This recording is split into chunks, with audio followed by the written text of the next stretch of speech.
Super. Good morning. We have John Gloucester here with us. Hi, John. Good morning. Good morning, guys. How are we all?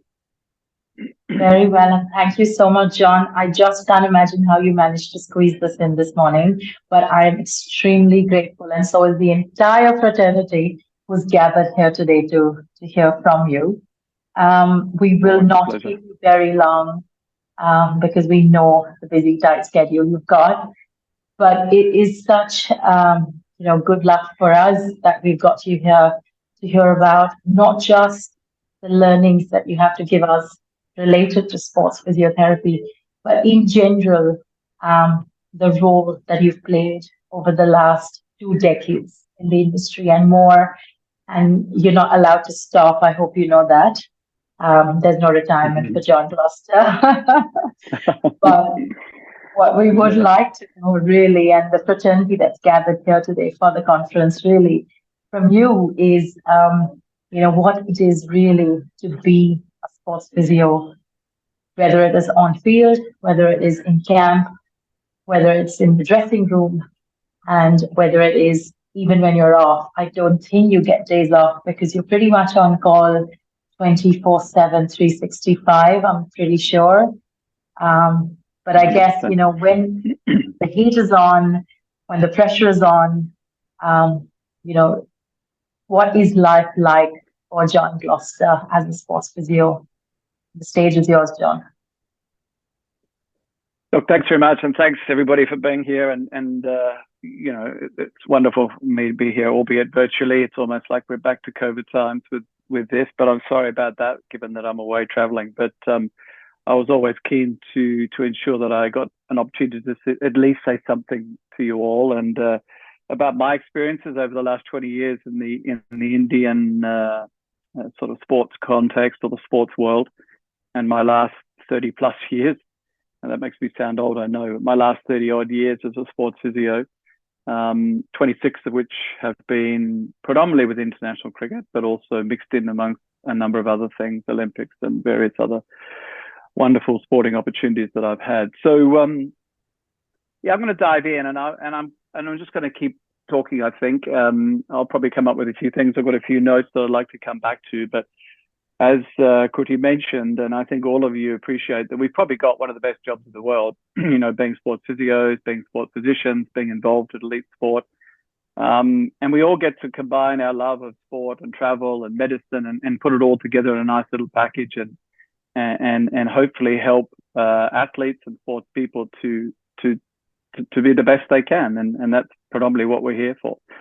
So I want to give you a little insight into what some of my learnings from the modern dressing room, from the context of us as the sports science sort of fraternity or the sports medicine physio fraternity. And within that, I incorporate everybody from the sports physios, the nutritionists, F&C particularly. A number of you will be in amongst this audience, physicians. We all have a role to play.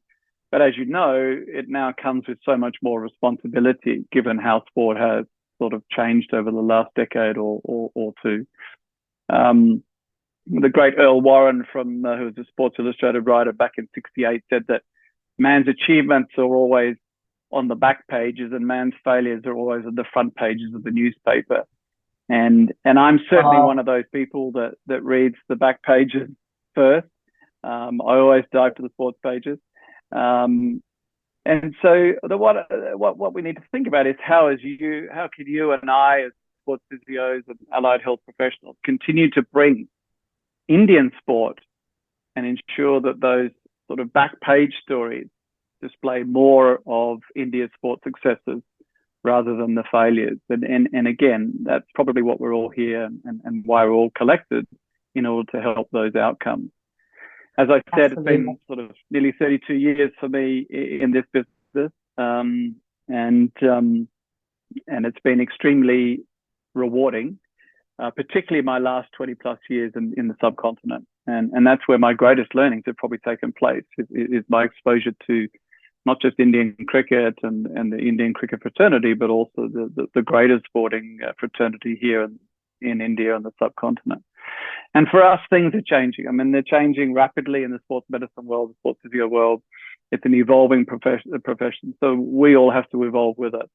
And it's really interesting that we've moved, well, I certainly as a clinician, I think most of us will have, is we've moved away from the use of machines and technology in our general practice. I mean, we all, back in the good old days, you go into a physio room and there'd be a shortwave machine, there'd be a MF machine, there'd be an IFT, there'd be, whereas we've now moved away from technology and machines to more hands-on and exercise prescription-based interventions, which I think is wonderful. And I think that's the way that we should all be trained as well as thinking and practicing. But interestingly, we've actually embraced technology more now in our development of skills related to our profession in other ways. So technology has given me that window into an athlete's life, into their physiology, into their well-being. And it's providing me and us and hopefully all of us this enormous insight. And it's on the back of this insight that gives us the ability to make impactful, positive changes. And therefore, allowing me to have a greater chance of success at the agendas that I want to achieve, or we all want to achieve, improve performances, reduce injuries, and overall increased longevity for our sports men and women across the country. And we all do this, or we should all be doing this, by breaking down the barriers of our profession. And I think there's been too many barriers and constraints within our profession that perhaps, and I'm speaking more specifically sports physio here, that hasn't allowed us to think outside the box. We cannot continue to be constrained by the legacy of the past of our profession. And I always say that all barriers are there. They're meant to be broken, whether they be professional barriers, sporting barriers, mental barriers, whatever it may be.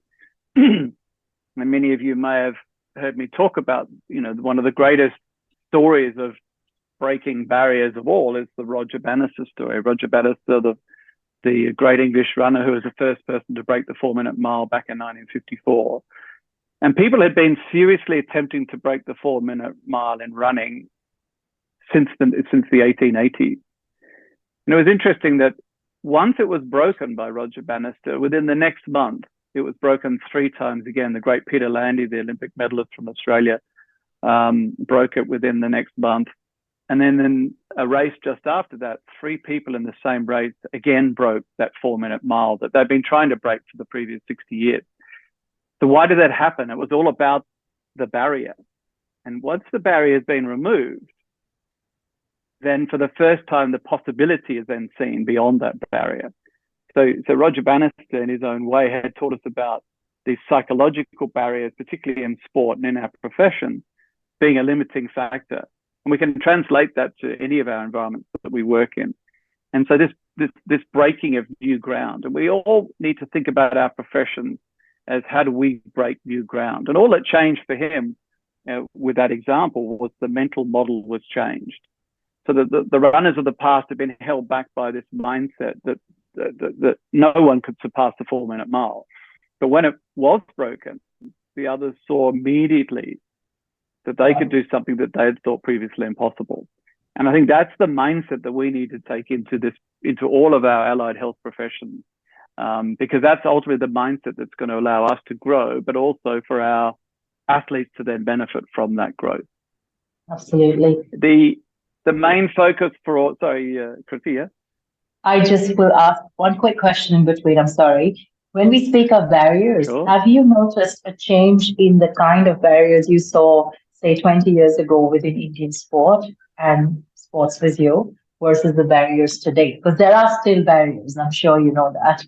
And not so much for you at your levels, but of course the levels below.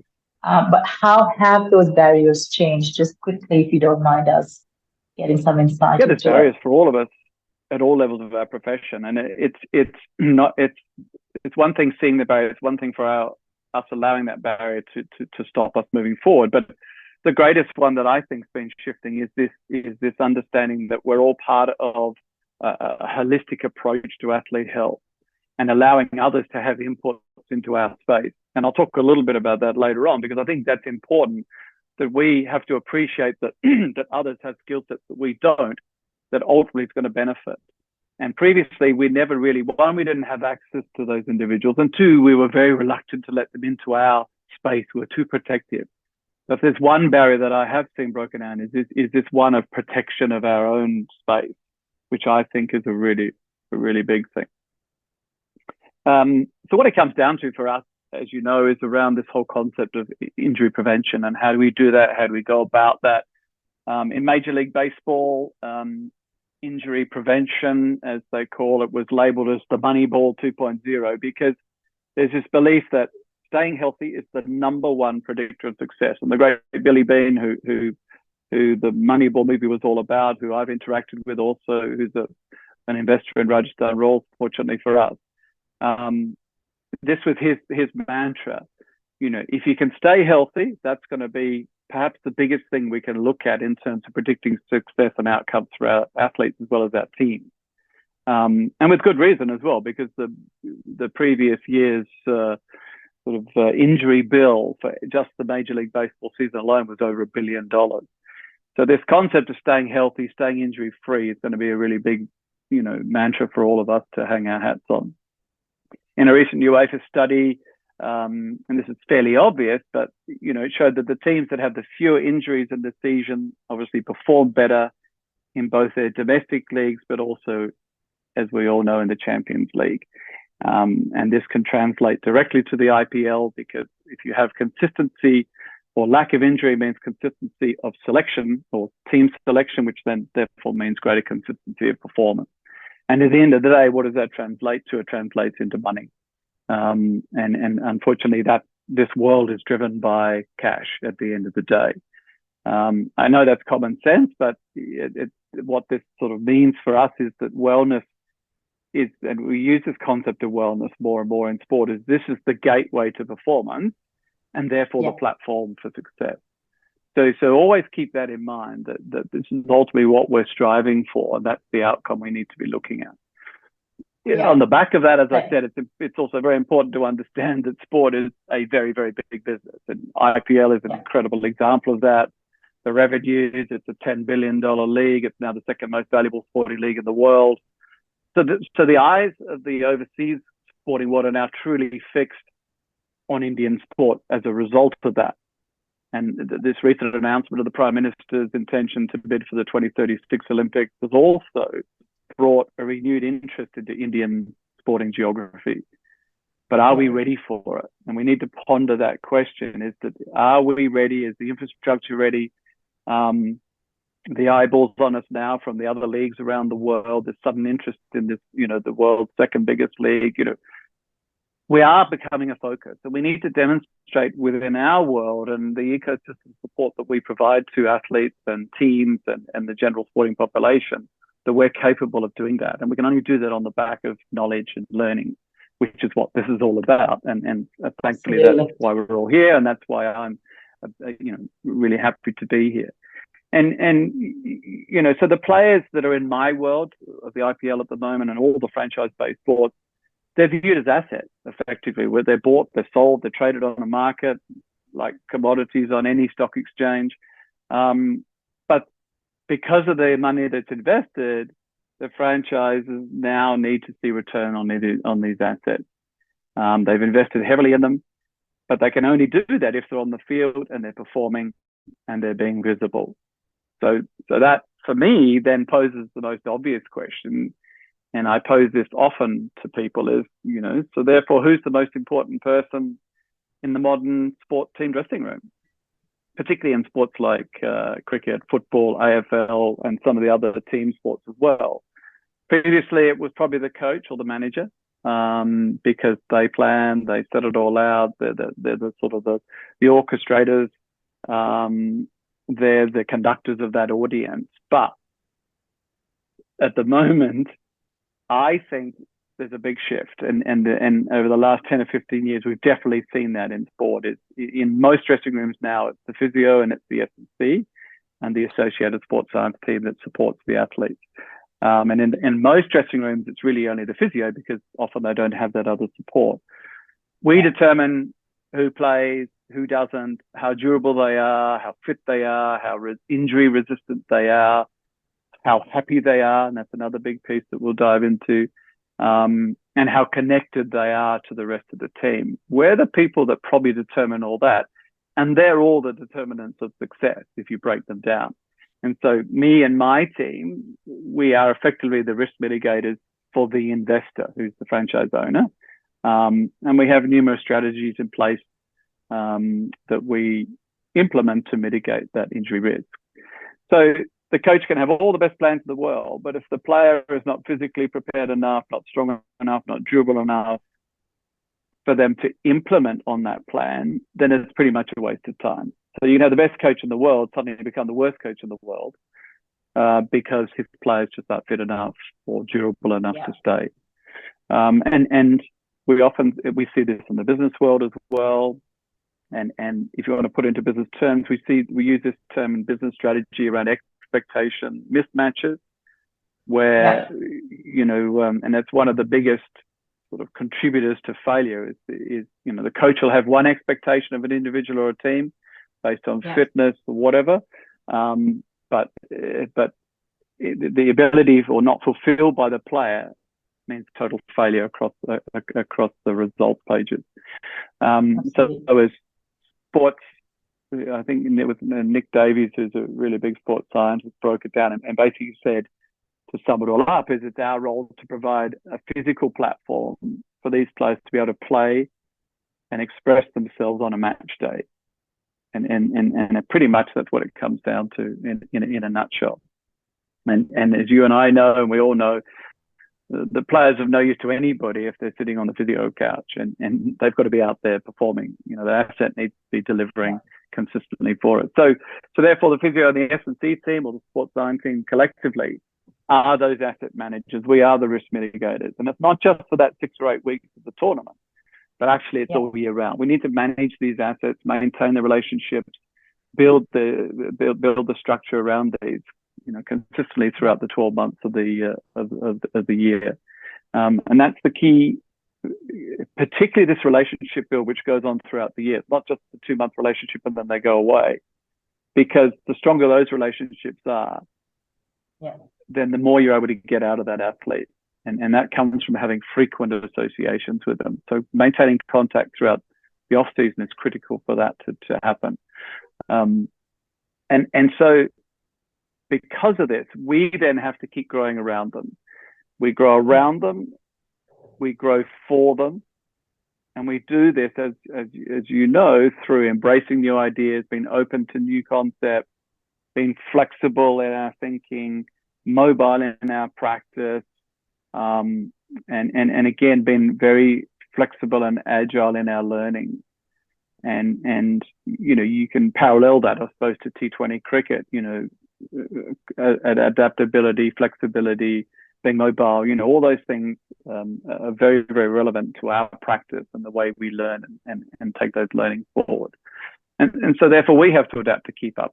The way our players have to adapt to keep up, we also, physicians, have to adapt and keep up, because there's rapid changes in the modern game and they're expected to keep up with those changes. We're the people that ensure that they keep up, but we can only do that if we are learning, driving our own practices, driving our thinking and keeping up as well, and adapting alongside them. And if we don't, the only person that suffers at the end of the day is the athlete. Okay, so that means for us, it's increased skills, increased knowledge, refining our techniques, better decision making, better clinical reasoning. And because the stakes are so much higher, particularly with these highly paid professionals in these highly paid leagues, the pressure then comes back onto us to deliver. And so one of the key components, Just a question on that, John, sorry. So because we've got a varied audience between, say, fresh graduates or even interns and master students and practicing sports physios here, along with other sports ecosystem professionals, when you say we need to develop or we need to grow with them, How would you say are the stepping stones today in India for a physio? Say for a physio, we'll talk about the other ecosystem a bit later. For a physio, because I'm sure they'd like to know from you, what are the stepping stones for them to start off as a sports physio? Like what kind of, like, would you say a master's degree is a must? Would you say, of course, ongoing professional development through courses or mentorships, experiences? What's the ideal pathway, would you say, in like a quick way? Look, I think the mentorship one is a really big one. Mentorship and experience are the two, and just take any experience you can get, paid, unpaid, whatever it may be, but exposure to any, if this is sports physio, to any sporting environment that you can. So exposure, experience, mentorship is a really key one, and I'll talk a bit about that later around who you surround yourself with. But and then on the back of that, I think if you really want to go forward, then the postgraduate experience is something that should be in your pathway ahead. But you will always do better at your postgraduate if you have that experience already in place. So experience is probably the number one thing. And the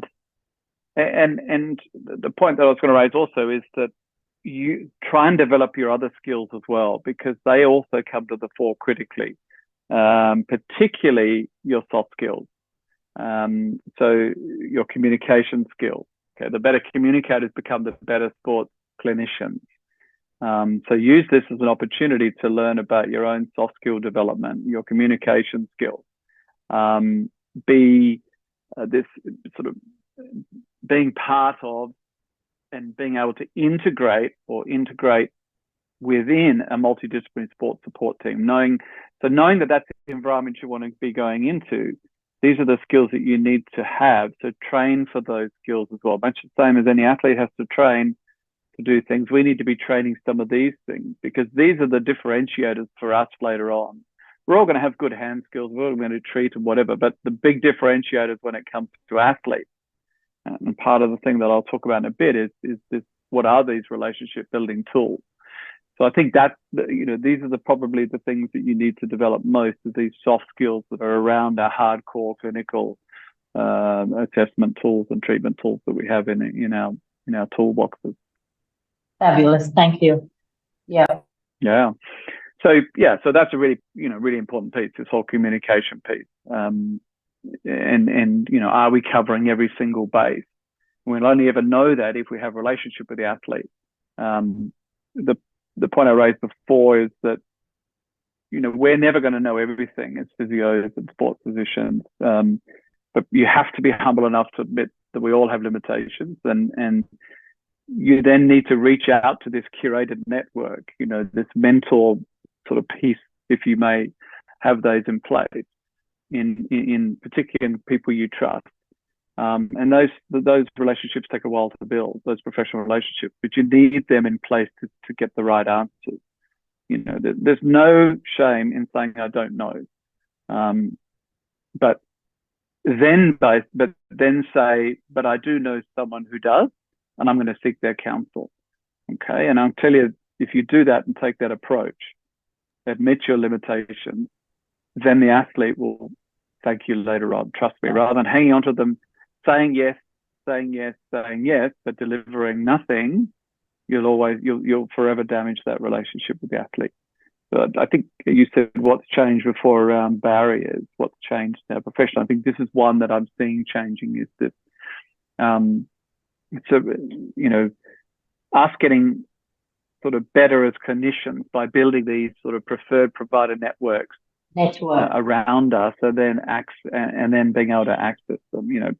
People like physios, other physios that who may have more experience for you in other sports, orthopedics, radiologists. And I actually once did a talk which was called MSK Radiologist, a physio's best friend, because my musculoskeletal radiologist colleagues are probably my best physio friends. They give me the answers I want. They give me the guidance I want, and they're one of the first people that I call if I'm stuck on most things. So to build out this network, I think that's really critical. In order for you to be that asset manager that we talked about, you first have to build healthy relationships with that cohort, but particularly this building of healthy relationships with and around the athlete as well as the team that you're with to get the best out of them. And so how does one do this? And in the best relationship builder in my world and our world is through the athlete or the sports person knowing someone that they trust first, and that's going to be guiding them or able to guide them all year round, particularly when it's needed, which is when they're injured. And that's what their biggest fear is, when they're injured. So having access to you 12 months of the year really is probably the biggest and first of those relationship builders, especially in the world that I'm in at the moment, the IPL world. And so that comes down to demonstrating this duty of care, as we call it, sort of above and beyond the player's expectations. And we do that through all the investigations that we carry out, the blood tests, the nutrition profiling, the food choices, helping them on their mental health strategies, educating them beyond the world of cricket, which is critical as well. We play a role in all of that. We also, what we call their environment creators, which is a critical piece as well. And that ensures that even beyond the playing environment of the field or the pitch itself, we're supporting them. And that then comes down to even things like having inputs onto what hotels we choose, how their team rooms look, what the dressing room setup's like, et cetera, because they all impact on performance ultimately. And I will touch a little bit on about environments later on. The other thing, relationship builder, is this concept of, you will have heard this before, but listening, and not just hearing, but actually listening to their concerns, their requirements, and then implementing strategies to solve their problems, not the problems you think they have, but their problems. And you only know their problems if you're listening to them rather than just hearing them in the background. The other really good relationship builder is what we call being their knowledge provider. The biggest fear of an athlete is not knowing or not understanding either their injury, an illness, performance sort of fluctuations, things like that. And we know that injury is what an athlete dreads most. So we need to be their educators outside of just their sporting world as well. And then ask the question, how is what I'm now doing going to have an impact on their lives or the lives of their immediate families or the people beyond the sporting arena as well? We need to always take that into consideration because they're close to the athlete.